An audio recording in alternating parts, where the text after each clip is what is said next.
What's up everyone, it is Dylan from Class 1A bringing you another My Hero Academia Vigilantes chapter breakdown. This week we have chapter 124, Something to Say. We kick off the chapter with Detective Tsukauchi recapping the events of number 6's attack on Naruhara that took place 2 weeks ago.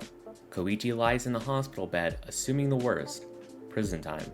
And I just want to talk about this line, blind spot in Hero Society, because it's really interesting because if you look back at a lot of the classic villains, All For One, Destro, like any of the past big villains, a lot of their movements were about upending society, about taking over large areas, about starting revolutions, doing big flashy things. And yeah, this is kind of the first time that Hero Society had to deal with the fact of a hero just being ultra targeted and going after a very particular area, one that normally doesn't have a lot of big reason to go after, right? It's not like it's a financial district or anything like that. For all intents and purposes, this is just a random area of the city. They had no way to know this was coming. Then, as they are talking, our favorite, or second favorite, American hero Captain Celebrity busts through the door, telling the cops to unhand his sidekick. And he of course is joined by his manager and Detective Tsukauchi's sister, Makoto. And I just love how they finesse Koichi out of all the vigilantes charges here by just saying that he was on Captain Celebrity's payroll. And as a reintroduction of Captain Celebrity and Makoto back into the story, I think it's perfect, right? Because it allows them to wave away the vigilante charges and to keep Koichi out of jail by being really grounded. I mean, this is something Makoto would do. She would show up. She is really good at the fast talking, the making the deals, the going in and getting the in-between lines kind of thing just to go and save Koichi. I think it's perfect for her character and I love it. And also it's just really funny. And let's not forget what an absolute Chad Captain Celebrity is now. I mean, after the Sky Egg incident, everyone from Naruhara came and visited him in the hospital, and now he doesn't forget when Koichi's in the hospital, he is there for him. What a Chad. Then we get to the moment we've been dying for. Pop is wheeled in after finally waking up. She can't quite get any words out, but she did bring Koichi a special edition All Might hoodie. And this isn't just any special edition All Might hoodie. It is the one that she got when she was young, when Koichi saved her from the river, and he handed over this very hoodie. And it's been with her for all this time, and she's cherished it, and she's loved it, and this was the symbol of her hero being close to her at all times, almost using it like a stuffed animal to comfort her. And this all comes full circle when she gives him the hoodie back. And he sees it, and of course, it's an All Might hoodie, so he's gonna love it. And we just get more allusions to the crawler being over here, him looking at it and saying, I just gonna be a keepsake, I'm not even gonna wear it, I'm done with all that stuff. Absolute cap. As she is being wheeled out, her mind races, thinking of all the things she wanted to say but couldn't. So she stumbles back in the room to see him putting on the hoodie. And in Pop fashion, she calls him an idiot and dives in for a hug. And this is such a perfect moment because it encapsulates their characters to their fullest degree while still being a tender moment. You have Koichi being a complete airheaded idiot, of course putting on the hoodie because he cannot resist, and Pop coming in, insulting him, telling him he's an idiot, and of course going in for the hug. Because no matter what Koichi does, he has the heart of a hero, he's a good person through and through, and that's why Pop loves him so much.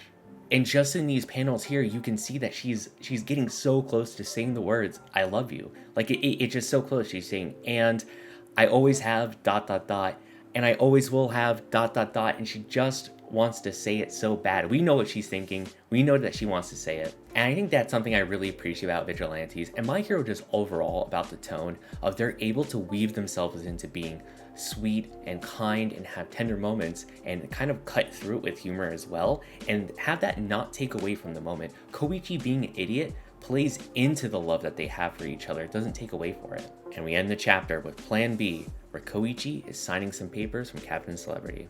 And of course the polygraph reveals total cap on him saying that he doesn't want to be a hero anymore. It's in his heart, he has to be a hero. And this really just sets it up super well because obviously the papers are probably him going to be a sidekick for Captain Celebrity, and it sets up the path to America really, really well.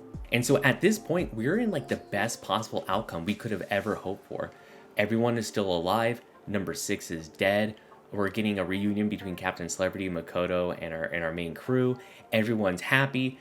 He beat the case. There's no charges. He's not going to prison. He's going to America.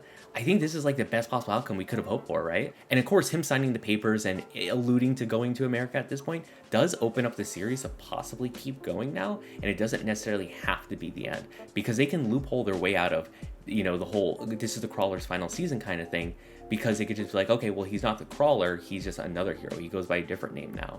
But I actually don't think that we're going to get a continuation of this series. I actually think My Hero Academia Vigilantes ends when he goes to America.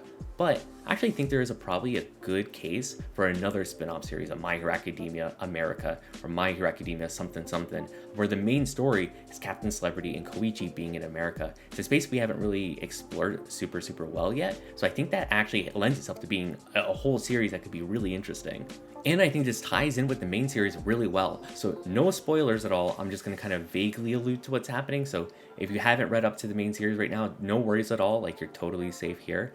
But essentially, Japan is looking for heroes right now, and America has declined to send any heroes over. Now, I think this sets itself up well because at any moment, they could say, okay, Japan, here's your American heroes, and we see Captain Celebrity and Koichi appear. So where do we go from here? There's not really too much left. All of our loose ends are really tied up, except for one, and that's Knuckle Duster and his family. I think they need to figure out what's happening with Knuckle Duster, have a nice moment between them, probably the whole entire chapter, next chapter, and then there's going to be an epilogue of, Koichi going to America with Pop and Makoto and Captain Celebrity.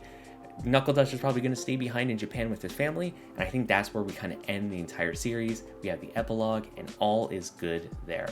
Now, I know what you might be thinking. Some of you might be getting into this as like one of your first big mangas or whatnot, and you haven't really followed chapter by chapter, but this is totally normal of the big thing happening, and now we're just having a few chapters. What would be normally like maybe an episode or maybe the end of an episode where we're just cooling off, we're kind of wrapping up our loose ends that we haven't wrapped up yet, and that's a series. Just because the series is coming to the end doesn't mean it's the end for Koichi. I really do think we're going to get another series focusing on him in America and being a real hero in America, because he's the perfect person to have that vessel for that story. And it's not necessarily going to be about Koichi and like all the things going on within Koichi and how he became a hero and whatnot. I think instead it's going to focus really on what's going on in America, what does hero landscape look like there, how do they even deal with being a hero. I think it's really good to have as a side story because Horikoshi, who won't go into America for this because that's not an important part about My Hero, it's not what's going on in America, it's about Japan and what's going on in Japan. So I think we could tell a story in America, have it be unique, have it be interesting in its own right. The interesting thing about My Hero Academia Vigilantes was like the day-to-day of like, what is it like on the street level? What's going on with Hero Society? What are the ins and outs in the lives of everyday people in the society? And I think you can tell that story in America, and you have a lot more flexibility because the hard, rigid rules that were set up by Horikoshi in his society don't necessarily have to apply here. Maybe there is no hero license. Maybe the hero license is something super easy like a concealed carry in America, So you can do so many different things. But regardless, like I tell all of you every single time we go over Vigilantes, it's amazing, it's awesome, it's wonderful, it started good, it's ending good, it's incredible, and I'm so glad I was able to share it with all of you. We still have a little bit left of this series, so don't tune out yet. We still have more chapters coming, so if there's anything that you think we didn't wrap up yet, I would love to know down in the comments, because I think we wrapped up everything. I don't think there's any loose ends at this point, but if I missed any, definitely let me know, because we have to close them up before the series ends. But as always, thank you so much for watching, and I will see you all next class.